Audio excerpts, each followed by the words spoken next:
Hey, what is up? Welcome to Cybersecurity Month. That means I'm going to be posting a whole bunch of content talking about cybersecurity. So today's topic, day one of this program is going to be Shodan IO. So what is Shodan? Shodan is a search engine for internet connected devices. Often when we're talking about cybersecurity, one of the pushbacks or one of the things we hear back from people is that they're too small to be attacked. No one's going to hunt them down and find them. They're small. They don't really have a whole lot going on, or they think that because they're a small business that no one's going to take the time to look for them out on the internet. The problem is that to be a victim of a cybersecurity attack, no one has to actually look for you per se. There's robots out there, there's scripts out there looking for people all the time. Having an IP address that connects you to the internet, it means it's like a physical address. Like you're out there, people can find you. Shodan makes that just a whole lot easier. Um, when we think of search engines, we often think of things like Google, so we can type in names and we can look up information about all kinds of stuff. Shodan is kind of the same. You can type in a search query. They have a whole bunch of APIs that allow you to do that pretty easily. Or you can use really common stuff, just like the country of origin of the device, or if you're looking for a specific ISP or you're looking for a specific city, you can kind of find what's going on.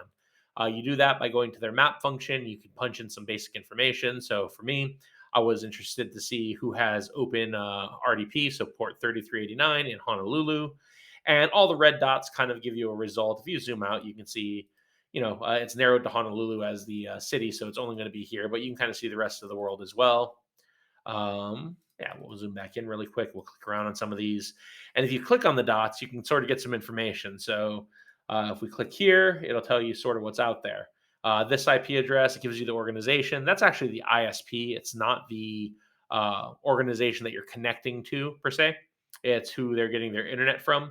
And it shows you what ports are kind of open there. The dots are obviously not aligned perfectly with the map. That's just sort of I think it's a map bug. But the point is you can sort of click around until you find something of interest. Here's one that's kind of cool. We have port 80 and 443, so we know they're doing some web hosting. We have 3389, which is what we're looking for. That's RDP. And really, what's interesting here is that we have a logon screen, and it looks like it's the person's name as the username. So I'm not going to click in too much. I don't want to put anybody on blast here. Um, Here's another one. We can kind of click through, and we can see that again. There's a logon screen there. So we know that it's not just an open port, it's an open port going to a device that's responding. Not good at all from a security perspective. Some of these are a little bit better. You see a lot more ports open.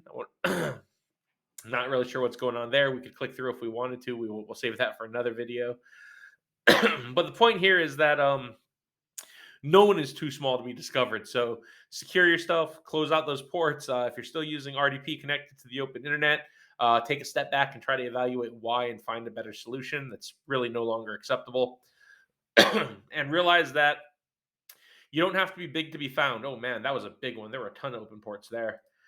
Um, yeah, so take care of yourselves, and it's Cybersecurity Month. So tune in for the next episode. We'll talk about a few more things, and if you have some time, go check out Shodan. It's a pretty neat little tool. Click around and see what you can find. Have a great one, everybody. Stay safe.